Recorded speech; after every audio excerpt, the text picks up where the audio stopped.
everybody, welcome back to the channel. It's Neil out here on the Widener Range, continuing on with my experiments and of some of the shooting problems that we've seen lately on the channel. Won't you join me? Today's video is brought to us by Mantis. The Mantis family of products is integral to ASP staff building handgun and carbine skills and are your most economical and fastest path to improvement in your skills too.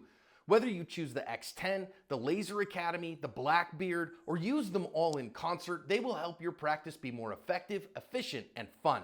Go check them out, pick up a unit, and thank them for sponsoring today's video. So recently we had a video. I'm going to show it here in just a second. Hopefully my editor can do this for me because I can't. But it was a video of a young airman. I think it was down in Oskaloosa in Florida. Forgive me if I have the location wrong here, but this young airman was shot and killed by law enforcement, a sheriff's deputy. Sheriff's deputy was called there for a domestic violence, was sent to this guy's apartment, 1401. You can clearly hear that on there. Law enforcement announced themselves twice at the door.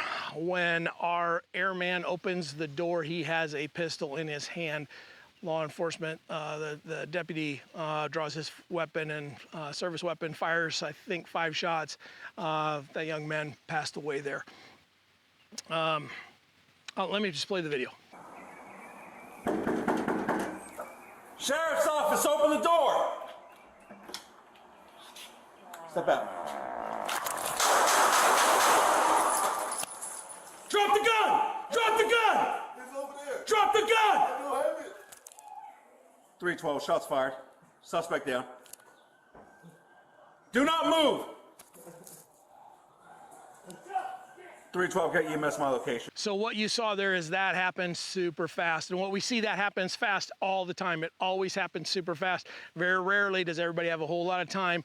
It's not a TV, it's not Law and Order where we have time to draw our gun and say, hey, drop the gun, all that kind of stuff. And I'm gonna show you why I believe that to be. Now, this is a horrible tragedy, and I'm not happy that anybody had to die here, but what I'd like to do is potentially honor the sacrifice so the rest of us can learn some lessons and maybe come up with a better way to do things, because I think potentially we could have done something different with the way that we answered the door. Again, wasn't there, but been through some of the force science training and understanding a little bit. My weak understanding of human performance tells me that this deputy didn't have a lot of other choices. And so I want to just kind of demonstrate that and see and potentially change my mind. There's a chance I change my mind by the end of one of these two. And that's why I wanted to do this, because I'm like, well, I don't know. I think I could make that shot, but could I? So I'm going to go test it. So that's what this series is all about. So the first thing I want to do is I just kind of want to show you how fast somebody can, with gun in hand, bring it up and shoot one-handed at a target. Now I've got an A-zone target here. You can see the shadows in there from the shotgun because I made that video last week, well, just a little bit ago, but it played last week. And so I'm just going to continue on here on that same vein. Now, as I watch the video, the law enforcement guy knocks on the door, if this is the door, and then he steps to about here. Our good guy, man, I don't know if anybody was good in this, so I apologize. I just don't have the right words on this. This one's a little bit emotional for me because this is a horrible outcome, guys. But our airman opens the door. I'm guessing they're about 2.5 yards apart. So I'm going to stand at about 2.5 yards from this and just show what speed looks like with gun in hand. So let me get my ears on, get my gun out. Okay, so now at this distance, you know, depending on the shooter, we don't always see them use sights. And at this distance, I think point shooting was probably gonna be okay. But here's how fast that's gonna be. If he has opened the door to here and decides that he's gonna shoot, it takes about this long. Now that was an A-zone hit. I'm not always gonna be that accurate at this distance, but that's an A-zone hit without even aiming. Now, if I just open the door here and I decide to aim, it's about the same. It's not a whole lot different. Let's put it on a timer and see what happens, okay? So, with the timer,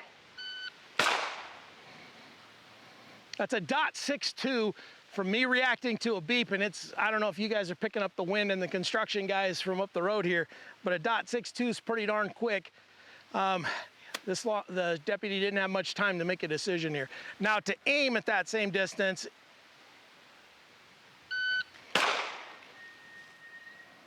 .65. So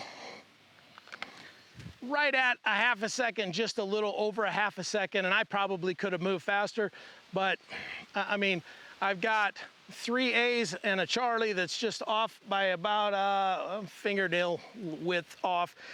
So let's talk about options. Let's think about what potentially our airmen might have done, or what you might do if you find yourself somebody knocking on the door saying they're the police, but you're not convinced, so you want to decide. My thought and my recommendation is that if I start with my hand on the gun as I open the door, I can do all of the same work in about the same amount of time. Okay, so sorry, my dogs just realized I'm out here, so hopefully you're not picking up their barking. But I'm gonna turn the camera around. Gonna set it right here, and then I'm gonna yell at my dogs.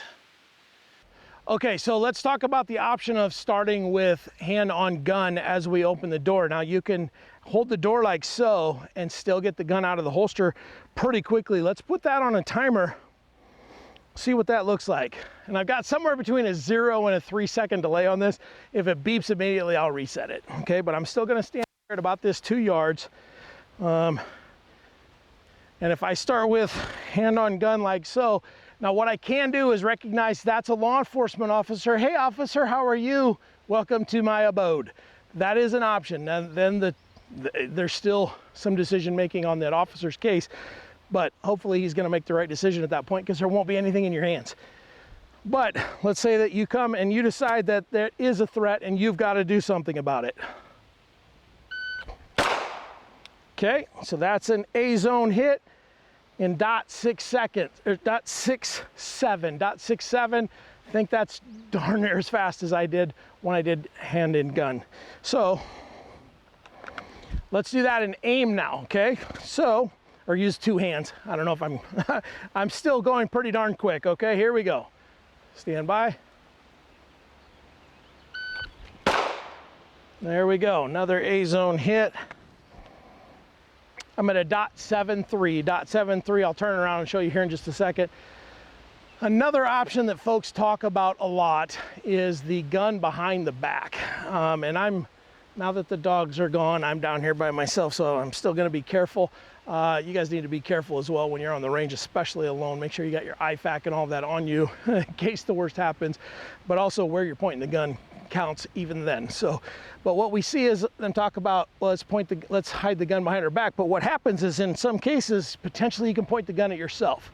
But I want to put this on a timer and see how fast can I get to make that shot. So let's try it. Okay, .73, so actually a hair slower than when I came out of the holster. Now I'm gonna try that one more time and try to grab it with 2 hands. Now one challenge that we'll see, and I'm not gonna do this with a gun in my hand, but one challenge you might see is as you're reaching out to marry up, sometimes people get their fingers in front of the gun, and then you see old dudes walking around like this, missing a finger. So be careful with this. Again, I'm not a fan of this, but we're experimenting today, okay? Here we go. Okay, that was a good A zone hit in .84. So gun behind me was actually a little slower than gun in holster. And gun behind me, it's hard to say, oh, hey officer, hey, how are you? Here are my hands, because now we've got something behind him. So now we're putting him to a decision. And I think the goal here, at least from my perspective, is to not have to put him to a decision, but yet be able to defend yourself. And I think I just showed that for the average person, hand on gun can probably be just as fast as anything else. And you've got the option to let go and show hands. So again, thank you for joining me on this. Hopefully you're enjoying this whole series where I'm recreating some of the shooting problems. If you've got one you'd like me to do, send me an email at neil@activeselfprotection.com, and we will see you next time.